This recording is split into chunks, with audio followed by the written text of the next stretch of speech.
इनको कौटिल्य और विष्णुगुप्त के नाम से जाना जाता था।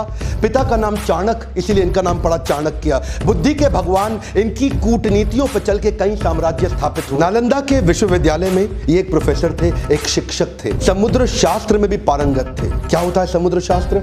एक इंसान से बात करते वक्त उसके चेहरे को देख के बता देंगे कि व्यक्ति सोच क्या रहा है।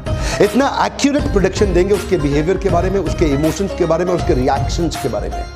ये एक्सपर्टीज इनको आगे चल के कई साम्राज्य को स्थापित करने में इसकी मदद करी। इनके बचपन से शुरुआत करते हैं। एक बार चाणक्य बाहर बगीचे में खेल रहे थे। पीछे से इनके घर में एक एस्ट्रोलॉजर ज्योतिषी आया, जो उनकी माँ से जब मिला तो उन्होंने चाणक्य की पत्री देख के बोला कि ये तो आगे चल के इसके जीवन में राजयोग लिखा है, ये आगे चल के देश का बड़ा प्रधानमंत्री भी बन सकता है।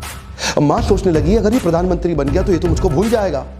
तो उन्होंने कहा क्या ये बात सच है? बोला इसकी पुष्टि करनी हो तो चाणक्य के दांत को देखना, सामने वाले दांत पे उसके नागराज का चिन्ह होगा। और वो पुष्टि करने के लिए जब माँ ने बुलाया तो देखा कि चाणक्य के दांत पे वो चिन्ह था।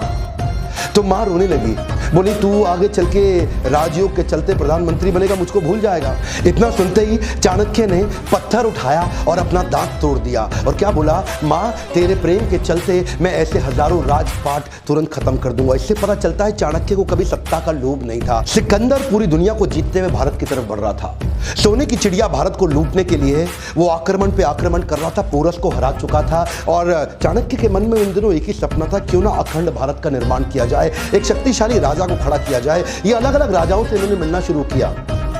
उस समय मगध जो सबसे बड़ा साम्राज्य था नंदा डायनेस्टी का, नंदा डायनेस्टी का सबसे बड़ा राजा धनानंद उसके पास गए और उसको इन्फ्लुएंस करने का प्रयास किया कि क्यों ना सिकंदर के खिलाफ हम तैयारी करें। इन्होंने इसको समझाया कि राजा का कर्तव्य है कि समाज से पैसा ले, जो आप टैक्स लेते हैं उसको समाज सेवा में लगा दें। और धनानंद को गुस्सा आया, बोला ए पंडित तुम अपनी पंडिताई करो, मुझको राजपाट ना सिखाओ, सिकंदर यहां तक नहीं पहुंच पाएगा। जब चाणक्य ने इनको दोबारा समझाने का प्रयास किया, इन्होंने धक्का मार के उसको गिरा दिया नीचे। और जब चाणक्य नीचे गिरे तो उनकी शिखा खुल गई और बोले तेरी यही शिखा काट देंगे। उस बात पे चाणक्य को बहुत बुरा लगा। उस दिन उन्होंने एक संकल्प ले लिया कि मैं ये शिखा तब तक नहीं बांधूंगा जब तक तेरे साम्राज्य को उखाड़ के एक अखंड भारत का राजा ना लाकर खड़ा कर दूं। बहरहाल अब चाणक्य को लगने लगा कि अब समय आ गया कि मुझे ही किसी को कल्टीवेट और बिल्ड करना पड़ेगा।